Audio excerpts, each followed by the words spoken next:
Ladies and gentlemen, please welcome to the stage President and CEO of the Mitchell Institute, Meg Baxter.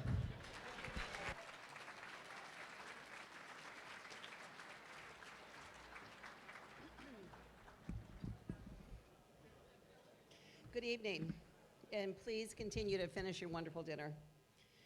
I'm Meg Baxter, and it's my privilege to serve as the president of the Mitchell Institute. But before we begin this evening's program, I'd like to take a little time to remember two wonderful supporters of our mission.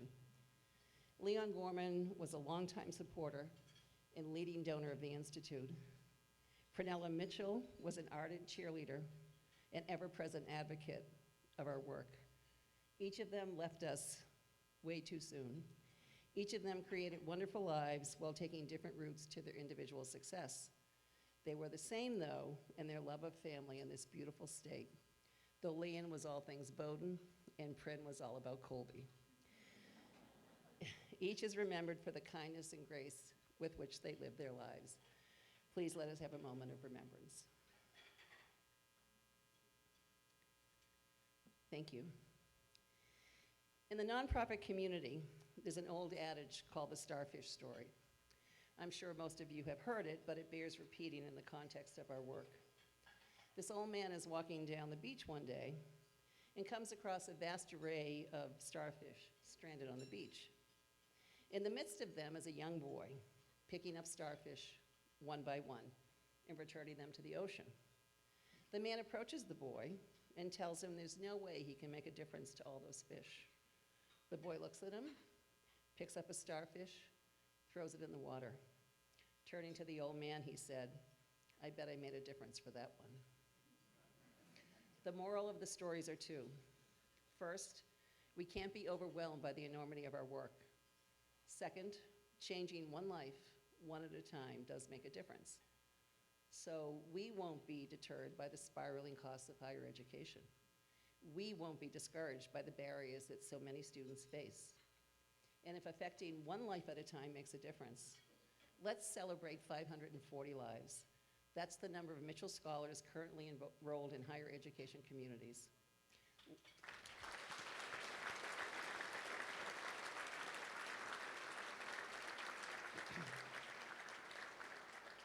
Let's applaud 1,727 lives. That's the number of Mitchell Institute alumni who have completed their higher degrees.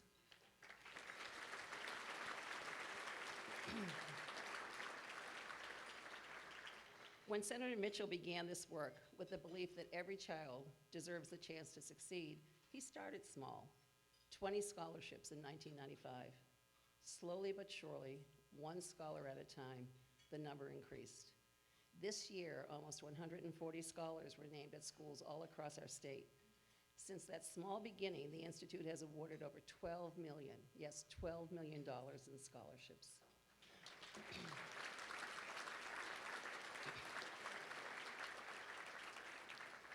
The money is important for sure, but I think if you listen to our scholars tonight, more importantly, we're there for the Mitchell scholars every step of the way throughout their college careers and beyond. But let's go back to the starfish story for a minute. What the old man missed could have been another moral to the story. Had he pitched in to help the young boy, their efforts would have been redoubled. And that brings us to this evening. Our work is augmented by so many of you here this evening who provide essential support in carrying out our mission. Our platinum sponsors tonight are the Walsh family and the staff at the Marriott Hotel who made this delicious dinner possible. Bruce and Becky Epstein have once again donated an extraordinary raffle prize. Please stand and let us thank you.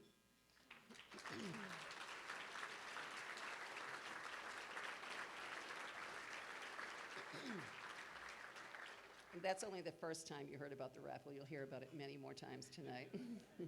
Linda and Stuart Price could not be here tonight, but are graciously supporting us once again as the prime sponsor level. Our leadership sponsors are WEX and TD, and I'd like to ask Melissa and Larry to stand up and accept our thanks.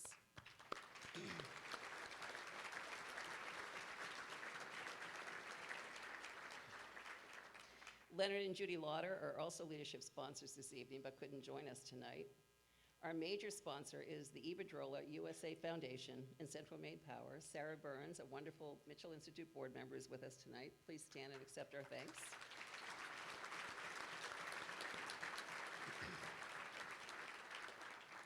Supporting us at the program level are Alear, the Bob Crew Foundation, Guerin Partners, Hanover Insurance, the John W. Henry Foundation, yeah, the guy with the Red Sox, that is who it is, Lee Auto, Maine Magazine, Richard and Eleanor Morrill, and Unum. Would representatives from those organizations please stand and be recognized?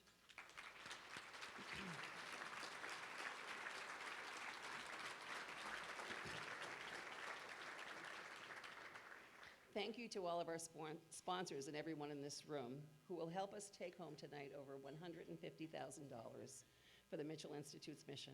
Thank you all. Our work is best represented and described by our scholars. Excuse me. So I'm pleased to introduce to you Kendra Mayberry, the 2013 Mitchell Scholar from Windham High School.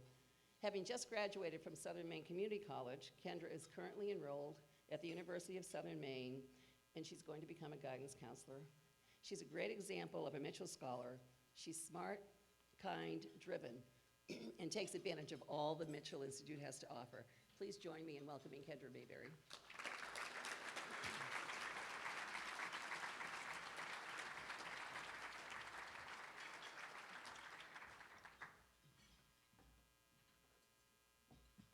Hi everyone, my name is Kendra Mayberry and I'm a 2013 Mitchell Scholar from Windham High School. And I'm so grateful to have the opportunity to speak to all of you today on behalf of the Mitchell Institute. My story starts with a single-parent household, as it has always just been my mom and I when I was growing up. I often had to find ways to entertain myself while she worked constantly in order to provide for me the best she possibly could. She always found a way to make things work, whether it was joining the dance team, soccer, field hockey, the constant schedules for practices, team photos, recitals, and competitions. To this day, I don't know how, but she always made it happen. I've been working since I was 16 and started paying my own way through dance, and over time, taking responsibility for more of my own bills. My mom still helped me through the transitions, but one big bill coming up we both expressed a lot of concern about was college. We weren't quite sure where the money for tuition was going to come from while I worked towards my master's, but we knew we needed to come up with something. I was feeling worried that my goal of being a guidance counselor may need to be put on hold while I tried to work out how to afford college. What most of my concern boiled down to was a fear of change and the future that is still unknown, including the changes occurring that I felt I had no control over. But this is where the Mitchell Institute stepped into my life and changed everything. When my mom and I could no longer find a way to make it work, I got a letter stating that I had been chosen as a Mitchell Scholar, and instantly, without even knowing them yet, I felt a weight lifted. Naturally, at first, I was just thinking about the check I would receive ensuring I was all set to attend community college. The check definitely makes a huge difference. Sometimes it's the only thing standing in the way of a high school student being able to attend college or not. But the connections made from being a part of this Mitchell family end up being worth so much more than the monetary value. Even after graduating from college, the Mitchell family is still there.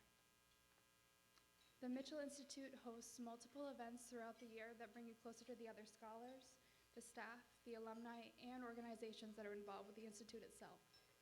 One example is Mile 1, which is a weekend-long trip with a bunch of Mitchell scholars at Baxter State Park. The main activities at Mile 1 usually involve choosing between hiking, canoeing, and maybe even whitewater rafting. And we finish off the weekend by doing some community service at the state park. This trip offers amazing team building opportunities, which led me to make some great friends who happen to attend USM, which is where I just transferred. And it feels so much more comforting to have some connections at my new school with people that are in the same boat. Having this institute behind you every step of the way is priceless. College is one of the biggest transitions for a teenager, and if you aren't sure you have the funds to back up your decisions, then it's very intimidating to move forward. One of my all-time favorite quotes from Senator Mitchell is, "No one should be guaranteed success, but everyone should have a fair chance to succeed." And he's made this my reality. Thanks to the Mitchell Institute, I have just graduated debt-free from Southern Maine Community College with an associate's degree in liberal arts psychology and I've just started at University of Southern Maine to continue on for my bachelor's and eventually master's in psychology. Personally, what the Mitchell Institute has done for me surpasses the monetary value. No scholarship I've ever heard of before gives out personal cell numbers, has an open Facebook page to share scholar successes, or has an open door policy for you to come in and chat anytime. The staff are unbelievably supportive of everything we want to try to achieve through our college career, and that emotional support is what is key to all of our success. On behalf of all the Mitchell Scholars, I want to thank you for attending the gala tonight so we can show you our sincere appreciation for the support you provide to the Mitchell Institute. Your generosity has changed the lives of thousands of Maine students and many more to come. Thank you.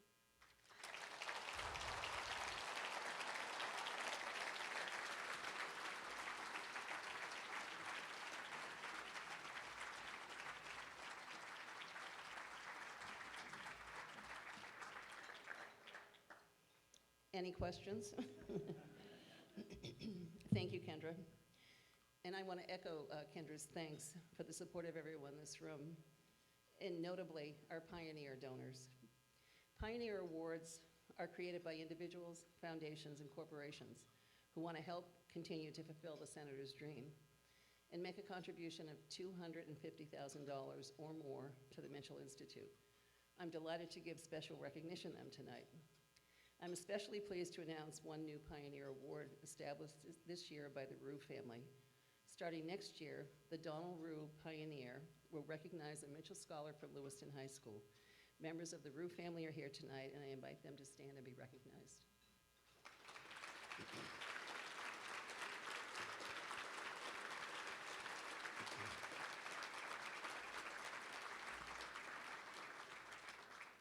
Now I'd like to direct your attention to a short presentation celebrating the many other friends who've established Pioneer Awards over the years, as well as the many Mitchell Scholars who are receiving each of their awards this year. Thank you.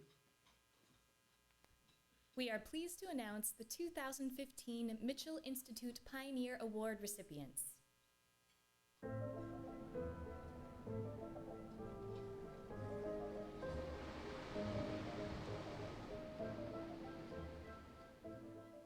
The Harold Alfond Pioneer is Michaela White. The Harold Alfond Pioneer is Emma Sear. The Edward and Barbara Atkins Pioneer is Chelsea Winiarski. The Bath Ironworks Buzz Fitzgerald Pioneer is Kara Levitt. The Morton K. and Jane Blaustein Pioneer is Sebastian Zepeda. The Jack and Charlie Canning Pioneer is Erica Burns. The Casella Pioneer is Evan Pereira. The Sam L. Cohen Pioneer is Jillian Sheltra. The Sam L. Cohen Pioneer is Jonathan Bobie. The Sam L. Cohen Pioneer is Haley DeGrassa. The Coyne Family Pioneer is Eduardo and Zurez Uroza. The Bob Crew Foundation Pioneer is Robert Dahl. The Leon and Lisa Gorman Pioneer, in honor of Senator George J. Mitchell, is Scott Ogden. The Iberdrola USA Foundation and Central Maine Power Pioneer is Jeremiah Henderson. The John and Nellie Jackson Pioneer is Tristan Albert. The Ann Lamb Pioneer is Emily Robleski. The Shepherd Lee Pioneer is Emily Payne. The George and Mintaha Mitchell Pioneer is Gabriel Libby. The Senator George J. Mitchell Pioneer is Dustin Hilt. The Janet Fraser Mitchell Pioneer is Lydia Larson. The John and Pernella Mitchell Pioneer is Nathan Philbrook. The Paul and Yvette Mitchell Pioneer is Luat Tran. The Robert E. Mitchell Pioneer is Brady Davis. The Mitchell Senate Staff Pioneer in memory of Gail Corey is Joe Morrow. The Ott Family Pioneer is Andrew York. The Colleen J. Quint Pioneer is Tyler Jones. The Reynolds Kerr Family Pioneer is Sierra Kuhn. The Reynolds Kerr Family Pioneer is Nicholas Lajoie. The Rockefeller family pioneer is William Green. The Bill Ryan pioneer is Joshua Salkind. The Francis Tarr pioneer is Allison Hammond. The Unum pioneer is Alexandra Craig. The Patty Frank Walsh pioneer is Veronica Manosco. The Walt Disney Company pioneer is Alexandra Maciso.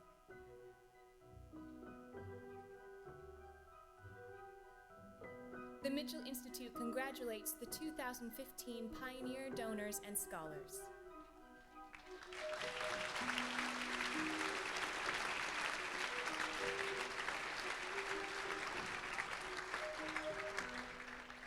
Would all Pioneer scholars and donors please stand to be recognized?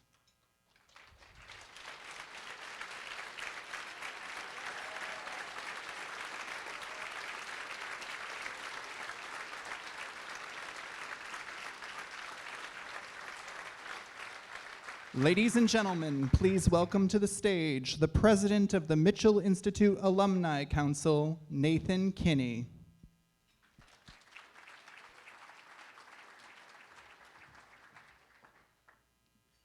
Good evening, everyone. Hopefully you've had a good dinner. Now you get to listen to me a little bit. For those of you who don't know, my name is Nathan Kinney. I'm a 2008 Mitchell Scholar from Mount Abram Regional High School and a 2012 graduate of the University of Maine. I have the distinct pleasure this evening of filling Mary Mitchell Friedman's shoes, and I'm not sure that I can complete this to her satisfaction, but fortunately, she's about 3,000 miles away, so I don't think she can come after me. For those of you who have attended this evening before, you're aware that we have a phenomenal raffle that helps all of our scholars throughout the year in the Institute. This is generously provided by Bruce and Becky Epstein, who have been recognized. They're the owners of Odysseys Unlimited, which is a leader in small group international travel, and have donated an incredible item for this raffle this evening. The winner of the raffle will be chosen at the end of the evening. We'll have the option of choosing between 3 incredible trips. There is a full description of each trip in your program, but I wish to tell you a little more now. Each of these trips is for 2 people. It includes round-trip airfare and all other transportation inside the countries and most of your meals. You are guaranteed to travel in a small group of 12 to 24 travelers with experienced tour guides from the host countries. Travel can take place in either 2016 or 2017. Our first trip this evening is the Portrait of Italy. On this 17-day trip, you will tour the breathtaking Amalfi Coast and explore the ruins at Pompeii. Visit Eternal Rome and see St. Peter's Square, Michelangelo's frescoed ceiling of the Sistine Chapel, the Colosseum, the stage of gladiator spectacles, and the temples of the Forum, ancient Rome's political and legal center. Explore the beautiful countryside in Umbria and Tuscany and visit a local winery for a tasting.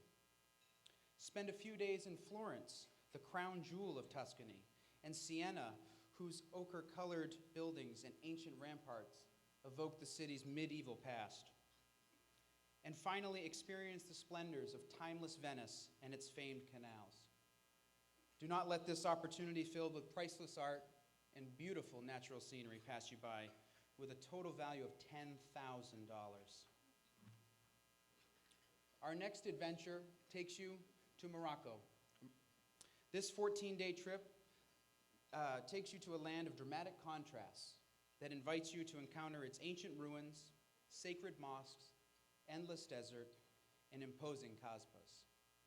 Journey from Fez, Morocco's oldest imperial city, considered the Athens of Africa, to the sand dunes of Merzouga on the edge of the Sahara. Now you want to saddle up because you are riding a camel on this one.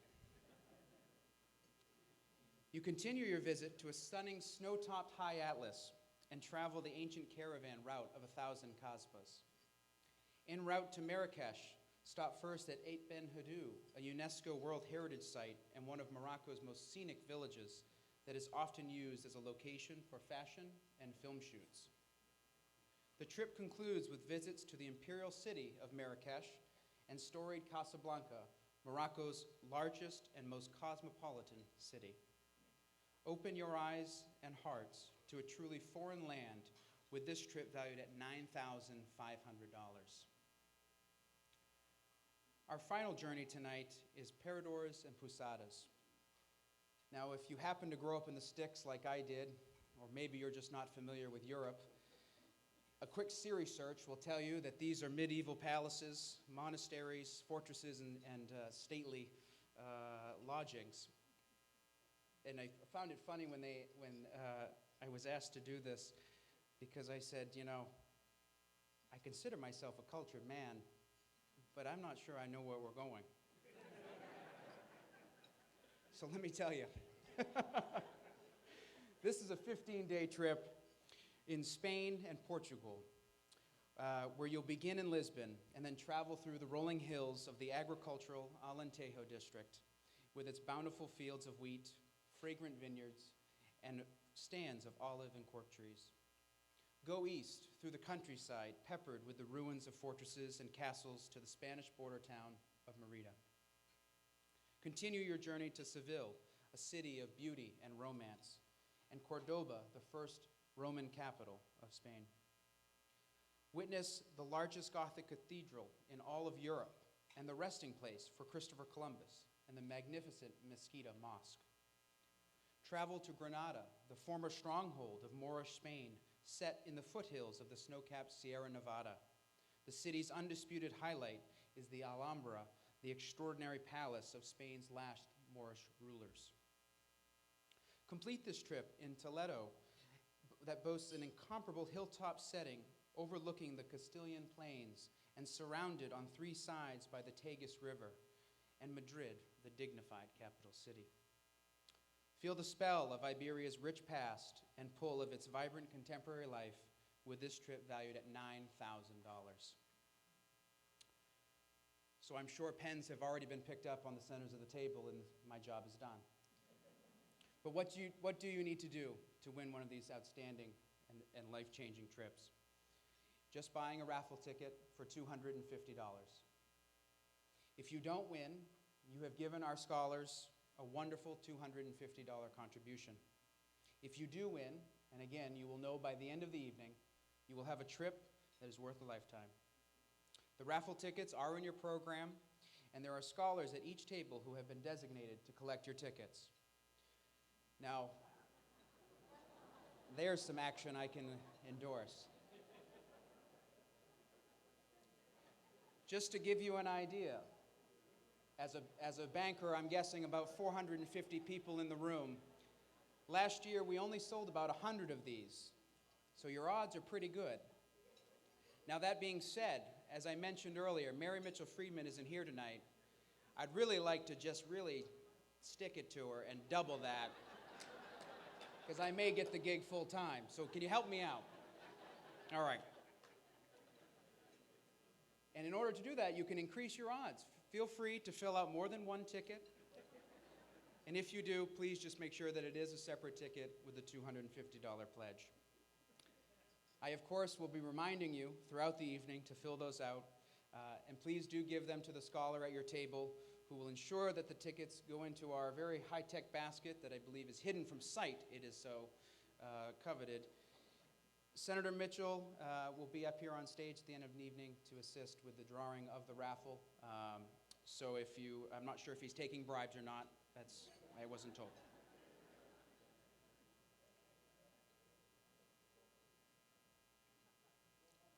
It's now my pleasure to welcome to the stage a fellow Mitchell Scholar, Scott Ogden, who is a 2006 Mitchell Scholar from Monmouth Academy, a graduate of Bowdoin College, a former employee for Senator Snowe, and currently works with Senator King in Washington, D.C. Now, as a Mount Abram graduate, Monmouth Academy was part of the Mountain Valley Conference here in Maine, and so there is a little bit of competition amongst our schools. And I'm glad to say that we are still reigning champs in soccer, but I swear I'll put that behind me tonight, Scott, and welcome you to the stage.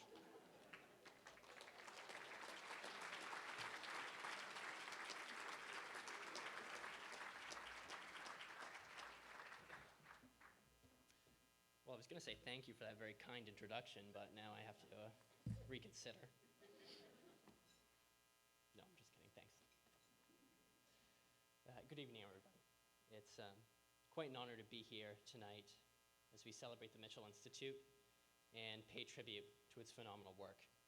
It's amazing to look out into the crowd this evening and see a room filled with such extraordinary people, from Senator Mitchell, Senator Snowe, my former boss, Governor McKernan, to all the Mitchell Institute staff, and of course, all my fellow Mitchell scholars themselves.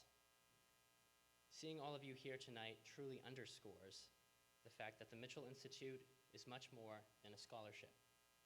It's a family of wonderful people who are committed to making this state a better place. I was fortunate to have been one of those students, and as I reflect on the past 10 years since I received my scholarship, oh, you saw the embarrassing photo. Can I get a redo tonight, please? There are more of those to come. As I reflect on the past 10 years since I received my scholarship, I'm both humbled and grateful for all that Senator Mitchell and the Mitchell Institute have done to help me along the way. 10 years ago, I was your typical high school senior in small-town Monmouth, Maine. And like most kids at that age, I didn't know what I wanted to do or what I wanted to be. I did know, however, that I loved history and that I was fascinated with government, and I wanted to know more. The Mitchell Institute helped me to do that. At the time, the Institute recognized in me a potential that I didn't even recognize in myself. It's the same sort of potential that the Institute has recognized in thousands of other students, including all of those here in the room this evening. I was fortunate to receive a scholarship. Indeed, it was that scholarship that helped put me through Bowdoin College. And I can tell you for many families that financial support can make all the difference. My parents worked hard through their entire lives, often rising before the suns to ensure that I had the opportunity to go to college. And it was the Mitchell Institute that helped to lighten that financial burden and make a college education more attainable for me. At Bowdoin, my love of history and political science flourished. Professors challenged me to question assumptions, pressed me to think about problems differently, urged me to chart a course to new solutions. It was honestly all I could have hoped for in a college education. But perhaps most importantly, over the course of those 4 years, I came to embrace the college's call to serve the common good. And Senator Mitchell, it was an observation by you that had the most profound impact on my doing so. It was 2008, I was a sophomore at Bowdoin, and Senator Mitchell spoke at Common Good Day, which for those of you who don't know, is a day, usually sometime in the fall, that's dedicated to community service throughout the Mid-Coast area.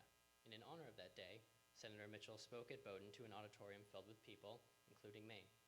And he said, "Real fulfillment will come when you find an act or an objective that fully engages all of your physical and spiritual strength in achieving a goal that is larger than your self-interest." In one sentence, Senator Mitchell had single-handedly inspired me to pursue a career in public service. That career began with an internship in Congresswoman Shelley Pingree's office, and then, in an experience that would come to fundamentally shape my perspective on public service, I was fortunate enough to be hired by Senator Snowe. Indeed, Senator Snowe opened my eyes to how public service should be. We often hear out of Washington all of the terrible things, but I can tell you that regardless of the issue, she was thoughtful, she was independent-minded, she was kind, she always, always put Maine first. That's the type of leadership that Maine has long had in the Senate, from Margaret Chase Smith to Senator Mitchell, to Senator Collins, and my current boss, Senator King. These are the examples of leadership that have informed me throughout my career and that I strive to emulate every day. If there's one thing that I've learned in my short career, it's that public service isn't easy. But like many noble things in life worth pursuing, it shouldn't be. Every decision has consequences. Every decision will please some and upset others.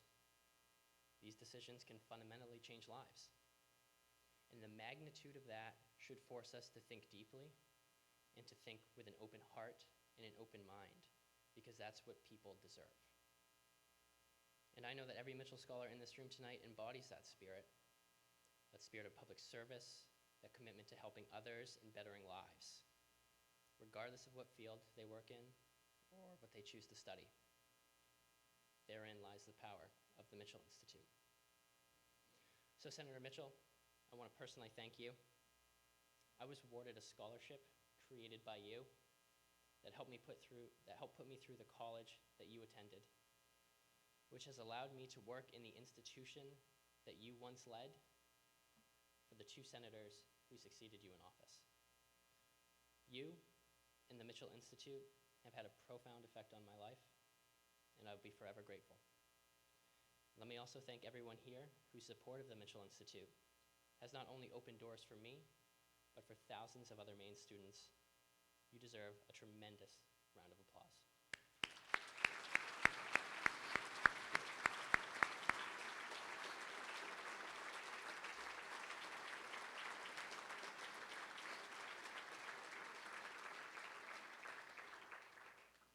Now it's my great honor to introduce my first boss, one of my personal heroes, and one of the finest and most distinguished public servants to represent Maine, former United States Senator Olympia Snowe.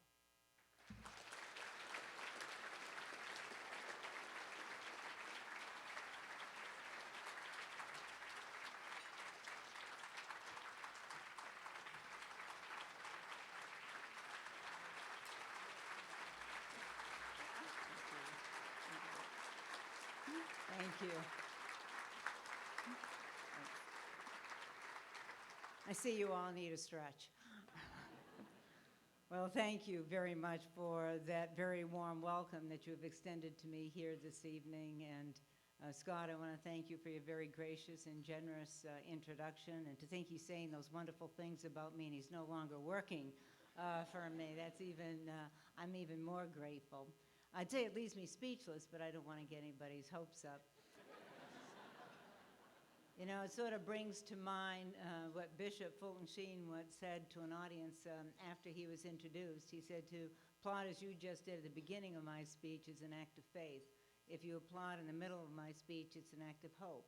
And if you applaud at the end of my speech, it's an act of charity. So I'm fortunate this evening that this room is filled with an abundance of charitable individuals. But we're all here this evening because we understand the true meaning and the significance of the Mitchell Institute and the Mitchell Scholarship Program that we're here to celebrate this evening. We recognize that these scholarships are not in the abstract, they're not conceptual, they're not theoretical. Mitchell scholarships have names and faces and identities, as we've learned here tonight.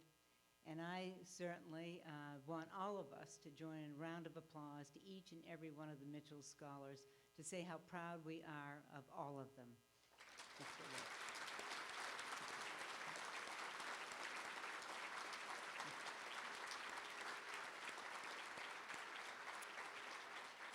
You know, you heard from Kendra Mayberry and Scott Ogden, both of whom I think are very indicative of the best of what our state and our country have to offer, and also the enormous import and impact that the Mitchell Scholarship Program can have. You know, when Scott Ogden first came to my office to work, we all immediately recognized that he was a rising star. So some of my first words to my chief of staff were, "Who is he? And we better keep him." And so we immediately, in fact, in a rapid, sense of good judgment, advanced Scott from legislative correspondent assistant to deputy press secretary, which was a key role on my staff, and he became an invaluable member of my communication team. Scott, I think, speaks volume with his pervasive professionalism and his talents and what he has been able to contribute.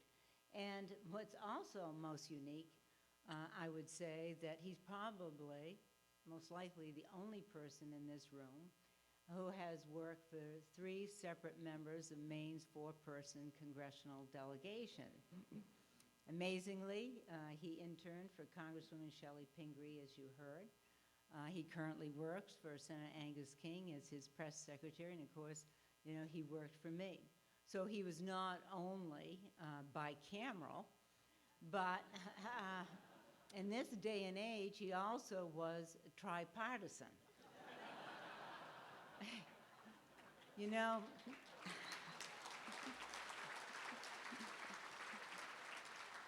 he's only in his 20s. And he managed to figure out how to transcend the hyperpartisanship in all places in Washington, D.C. Now, if that isn't a testament to the power of a Mitchell Scholar, I don't know what is. You know, I think it is, a wonderful example. Scott is, and all of the Mitchell Scholars, you know, of the exceptional contributions the Mitchell Scholars can make and well-equipped to make in any endeavor. I first want to commend President Meg Baxter, who has brought her stellar credentials to significantly expanding the Mitchell Institute, and for the phenomenally successful capital campaign, to the entire Mitchell Institute staff, the impressive Mitchell Scholars, and to all of you for making this happen. I know I express unquestionably the sentiment shared by all of you, that indeed tonight it is such a profound honor to join a great friend and my former colleague, Senator George Mitchell, whose vision and leadership has made this transformative organization possible with the intervention of the unbridled force of education. And we thank you, Senator Mitchell, for all that you have done and that you will continue to do for this state and for this country. You know, I was very fortunate to be elected to the seat that Senator Mitchell held with great distinction, as we all know, when he made the decision not to seek re-election in 1994. And then 2 years later, my other former colleague, Senator Cohen, made a similar decision, whereupon I assumed the mantle of Maine's senior senator. Shortly thereafter, I was attending an event, and I was introduced by this man, who said, "Ladies and gentlemen, it gives me a great deal of pleasure to introduce to you Olympia Snowe, the next senior citizen from the state of Maine." It's true. I found it a little amusing then. I'm not so sure that I would find it now. But during that period, there was another event that was sort of transcendent in many ways. I recounted it in my book. And it happened to be a meeting that the Maine congressional delegation was having in Senator Mitchell's office back in March of 1994. And Senator Mitchell had to excuse himself from the meeting and go to the floor of the Senate and to conduct some routine business as majority leader. And so he returned after a lengthy absence, and he said he apologized for taking so long and much longer than he had anticipated. He said, and he's shaking his head and he was smiling. He said, even the smallest things takes the longest time to get done in the United States Senate. And I thought to myself, boy, he seems very relaxed about that. Well, I discovered why. Less than 2 days later, he announced his decision to retire from the United States Senate. Well, I think he had a crystal ball, and forecasting the polarization and the dysfunction that was about to overtake Washington.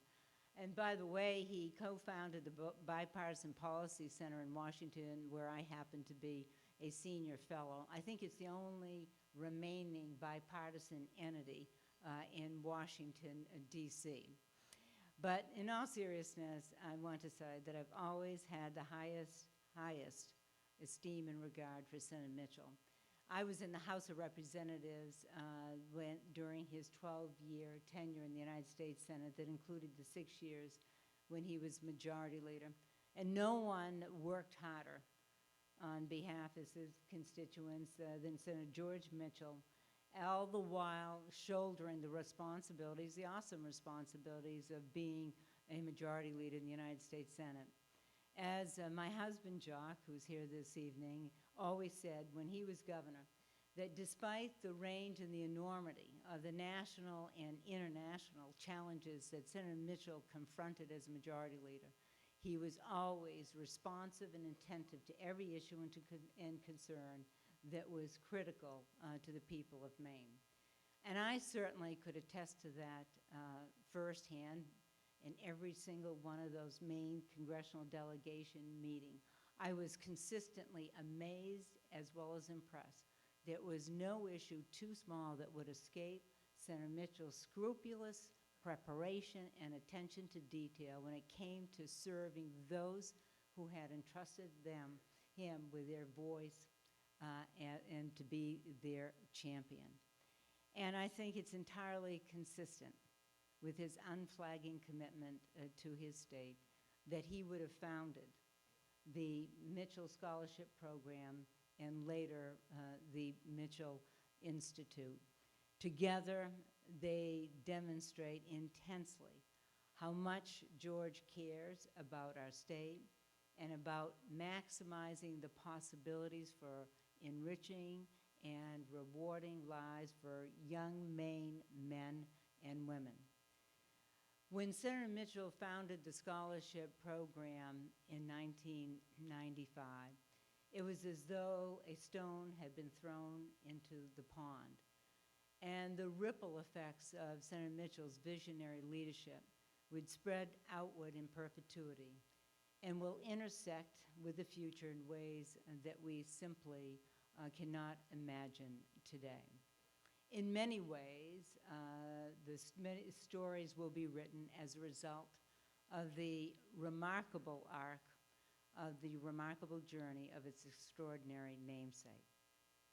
Nelson Mandela once said, "Education is the most powerful weapon we can use to change the world." And that truism is manifest in the life of Senator George Mitchell.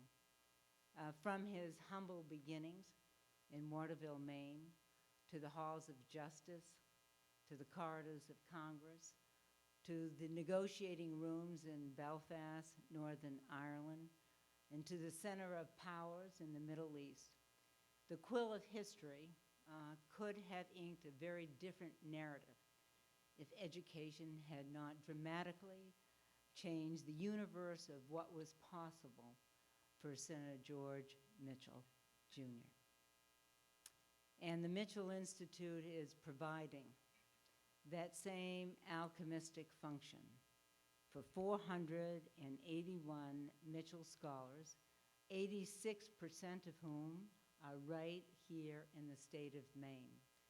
And that's why I'm so excited to be able to convey to you here this evening, and as you've heard from Meg Baxter as well, the indescribable and the indispensable role that you are playing in changing the future of these young Mainers, and in turn changing the collective future for our state for the better.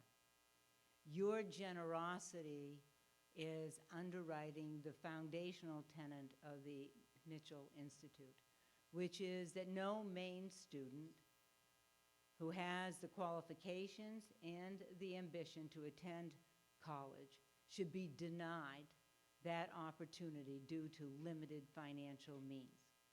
The reality is, yes, that's very important.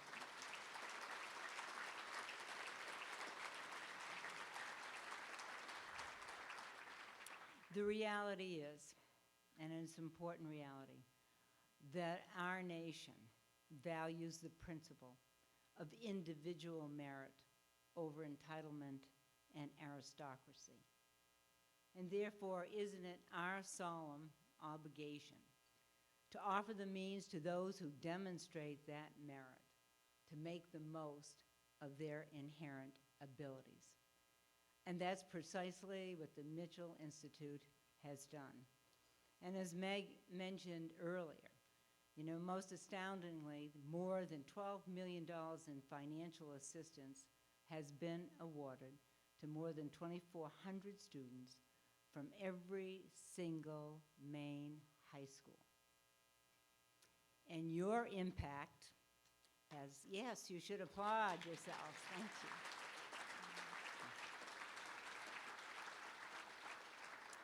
And think about it, your impact is reaching every corner of this state, from Freiburg to Eastport, to Kittery to Fort Kent. The benefits are both tangible and undeniable. The 6-year graduation rate for Mitchell scholars is 85%. Compare that to the national average of 50%. More than 80% of Mitchell scholars, alumni, have now attained jobs that are related to their career interests. And more than 60% of Mitchell scholars are first in their family to earn a bachelor's degree.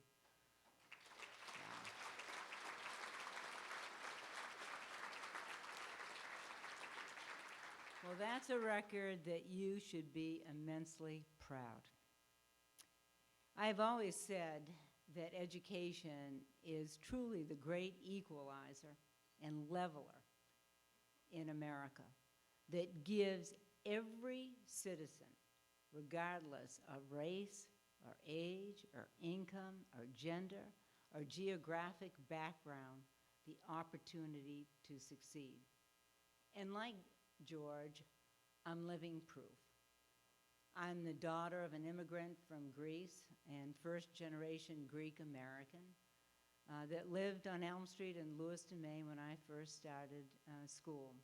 And so my story is familiar to Senator Mitchell because they're familiar.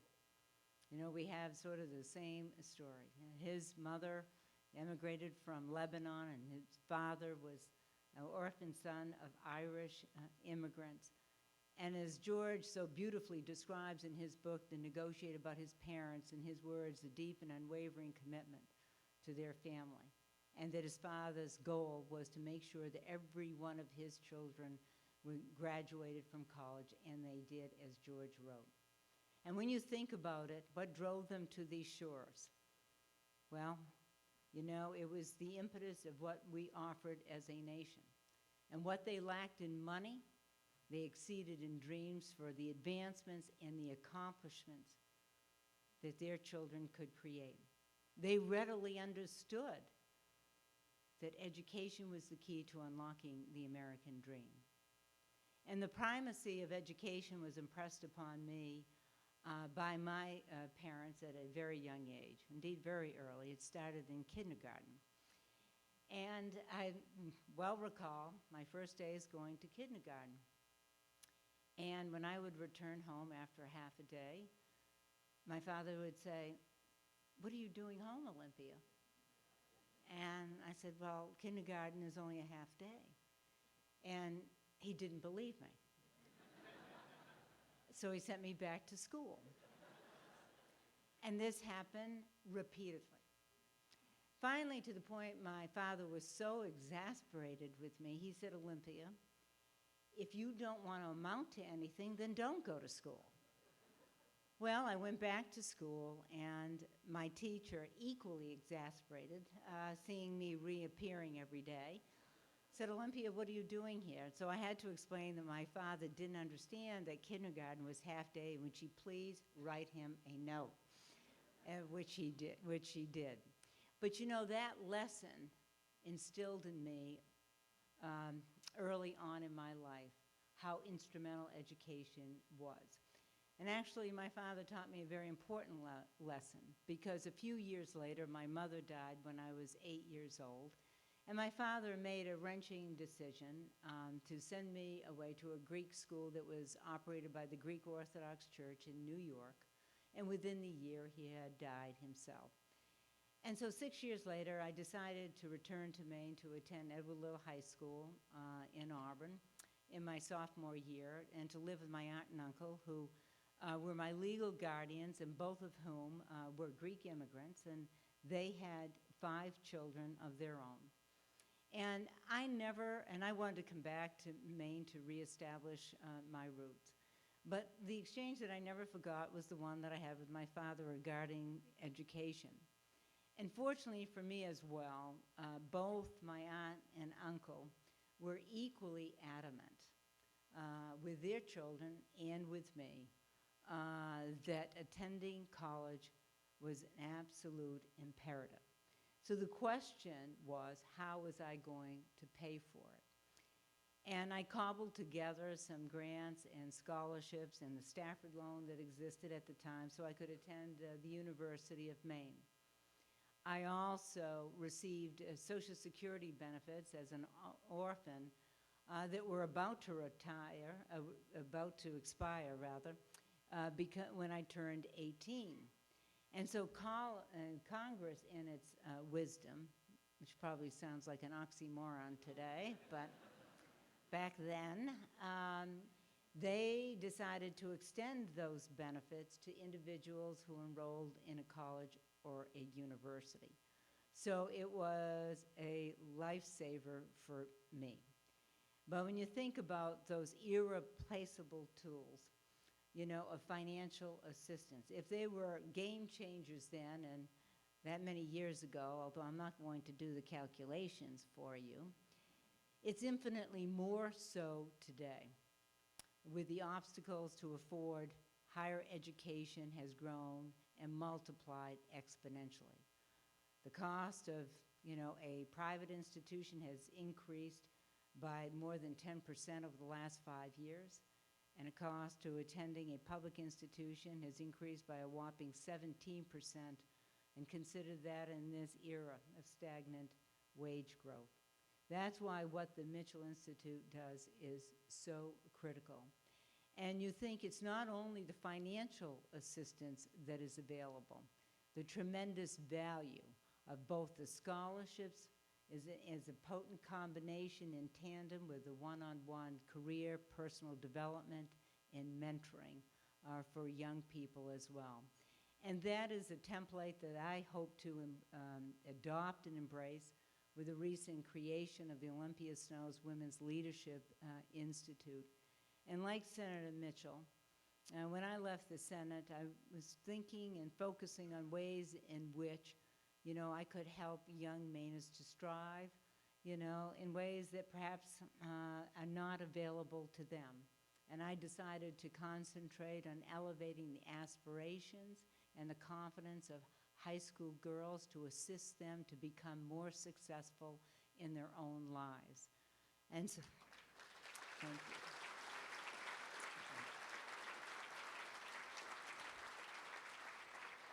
And each of the 3-year program in high school will help them to explore their own capabilities as well as to build the skills that are fundamental to sound leadership. We'll also give them the opportunity to interact with other Maine women who have chosen many different paths towards success, because we want high school girls to understand, you know, that they have the talents and the gifts and the potential to do whatever they choose to undertake, and we want to help them to mold their young lives for the rest of their lives. So we'll start a pilot program in Androscoggin County, and with the objective of expanding it to 16, in all of the 16 counties in Maine. And as I told George, I said, really the real reason behind all of this is so to expand and have an ongoing larger pool for Mitchell scholarships. And you think that's a good idea?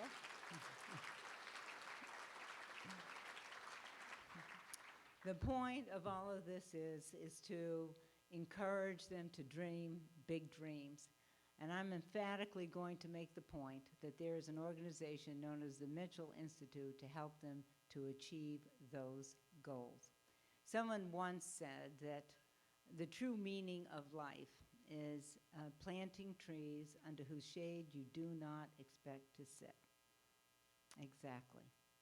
And it's with your unstinting support that you have given to the Mitchell Institute that has enabled Senator George Mitchell to seed an entire forest whose branches provide a canopy of hope, not only for this generation, but for all those that will follow. And to all of the Mitchell scholars here in this room this evening, trust me when I say that there are so many options available to you that are not even conceivable at this moment, where you will be able to leave an indelible and positive imprint on the world that you will inherent. We are so fortunate to know that Maine and America will be left in your hands, in good hands.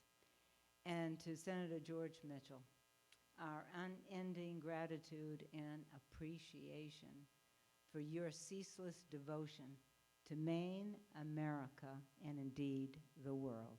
Thank you, and God bless you all. Thank you. Thanks. Thank you. Thank you.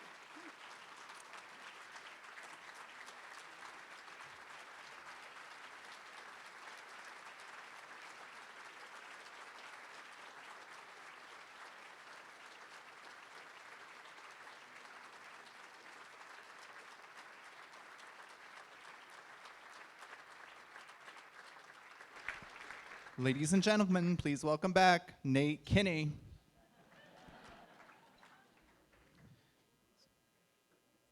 I thought I'd try it out, see if stage acting would be the dream that I could have. I'm not thinking it's a good one. Thank you, Senator Snowe, for your comments, and I just want to say that as a Mitchell Scholar who has certainly had his fair share of involvement over the course of the years since I've been selected, I can just attest to what a phenomenal impact it has, and if nothing else, it's made a world difference in terms of the number of people that I know here in Maine and the number of friends that I have now. So thank you for that. I'm back up here, of course, to ask for money. No, but if I am going to remind everyone, if you haven't had a chance yet, to please fill out those raffle tickets. They're in your programs. The scholars at your tables will be collecting them. They are being compiled into our secret basket, which will be, again, selected here at the end of the evening. So if you'd please take a moment to do so, it would be greatly appreciated. While you are doing that, I understand we have another drawing of sorts to do, and this is for 5 autographed Senator Mitchell, the Negotiator books, and these are being drawn by me. Wow.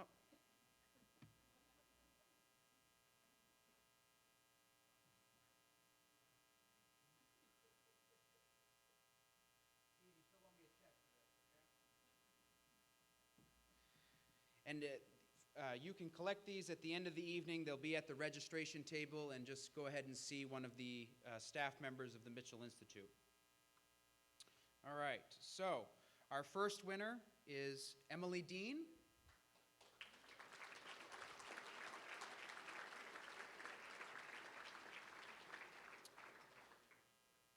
Our second winner is Lisa Whited.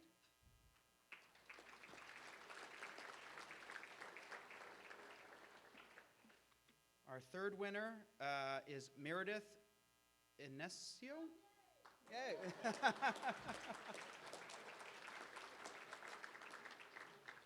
Our fourth winner is Reza, and I'm so sorry about this. Reza Jalali.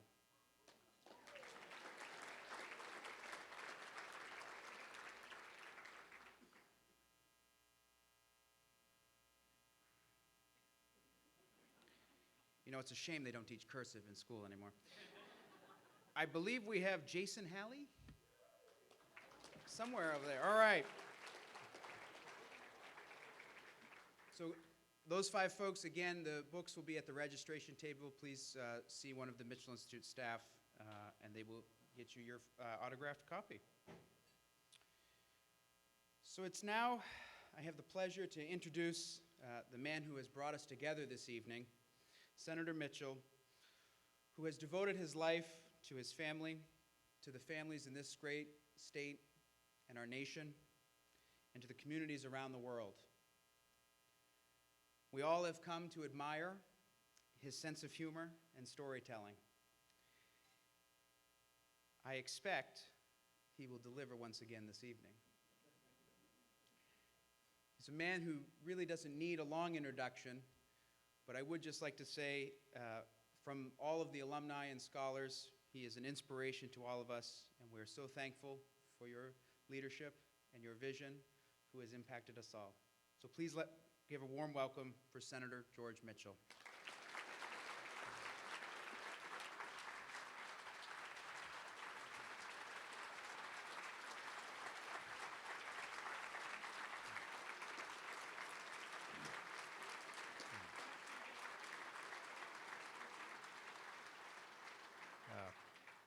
Thank you very much, Nate, for your kind words